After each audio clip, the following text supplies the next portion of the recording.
Hello everyone, আসসালামু আলাইকুম। আজকে আমি লোট্টা মাছ দিয়ে ভর্তা বানাবো, তার রেসিপি দেখাবো আপনাদের। আমার চ্যানেল নতুন হলে সাবস্ক্রাইব করে দিবেন। লোট্টা মাছের ভর্তা বানাতে আমার যা লাগে, লোট্টা মাছ আমি ভালো করে ধুয়ে ঝরিয়ে এইভাবে রেখেছি। এইটা এটা করে রেখেছি। তারপরে হচ্ছে মরিচ গুঁড়ো, হলুদ গুঁড়ো, লবণ, দইনা গুঁড়ো, আদা রসুন বাটা, কাঁচামরিচ। কাঁচামরিচ আপনার ছেলে দিতেও পারেন, না দিতেও পারবেন। নিয়েছি তেজপাতা, ধইনা পাতা, কাঁচামরিচ, পেঁয়াজ, আর লাগবে পরিমাণ মতন তেল। এগুলো দিয়ে আমি রান্না করব। প্রথমে আমি লোটটা মাছকে পানি ঝরিয়ে নিয়েছিলাম। এই মাছটাকে আমি প্রথমে সব মশলা দিয়ে মেখে ভেজে নেব। দিব মরিচ গুঁড়া, হলুদ গুঁড়া, আদা রসুন বাটা, পরিমাণ মতো একটু লবণ। এগুলো দিয়ে মাছটাকে মেখে নেব।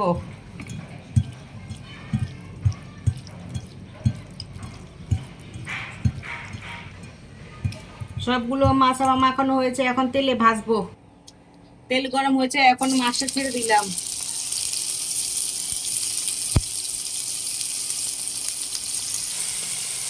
এখন সবগুলো মাছ ভালো করে ভাজবো। এক পাক ভেজেছি, এখন আরেক পাক ভাজবো।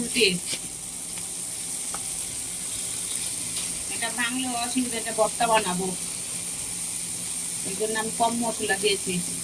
এটা ভাঙলেও সমস্যা নাই। আর এই মাছটা সবাই চিনেও না। এই মাছটা অনেকে চিনেও না, অনেকে এই মাছটা খায়ও না।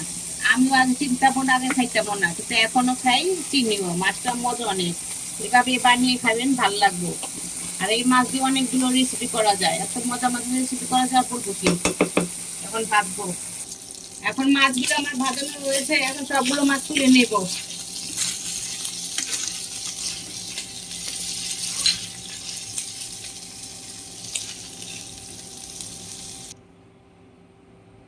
সবগুলো মাছ উঠানো হয়েছে, এখন মাছটা বোনা করব। এখন মাছটি তুলে ফেলেছে, এখন এটার মধ্যে একটু তেল দিয়ে দেবো, পরিমাণ মতো একটু তেল দিব।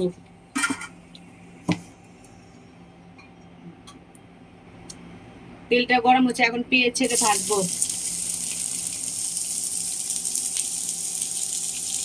এখন পেঁয়াজটাকে ভাজবো।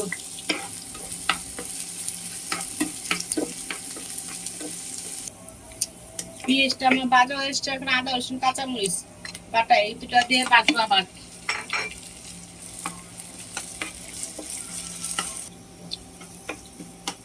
আদা রসুন কাঁচামরিচ এগুলো আমার ভাজা হয়েছে, এখন তেজপাতা আর কাঁচামরিচ এগুলো দিয়ে একটু ভাজবো।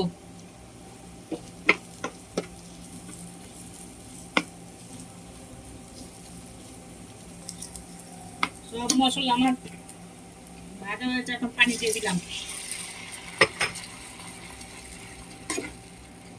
এখন হলুদ গুঁড়া, মরিচ গুঁড়া, লবণ, দই না এগুলো ছেড়ে দিলাম।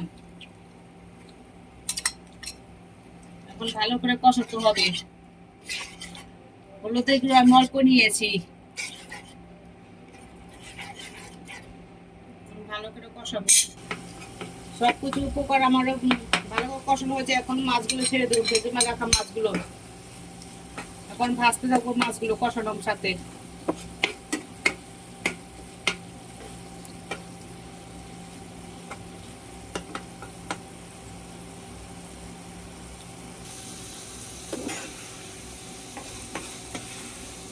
সবকিছু উপকরণ আমার ভালো করে কষানো হয়েছে মাছের সাথে।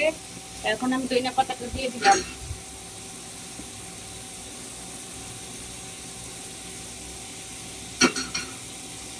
এখন একটু নাড়া দিব।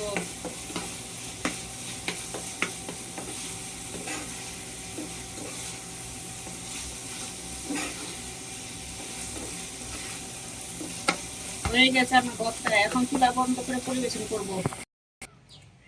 হয়ে গেছে আমার লোট্টে মাছের ভর্তা বানানো। চাইলে এভাবে রান্না করে খেতে পারেন, ভালো লাগবে। ভিডিওটা ভালো লাইক কমেন্ট শেয়ার, নতুন হলে সাবস্ক্রাইব করে দিন। আল্লাহ হাফেজ।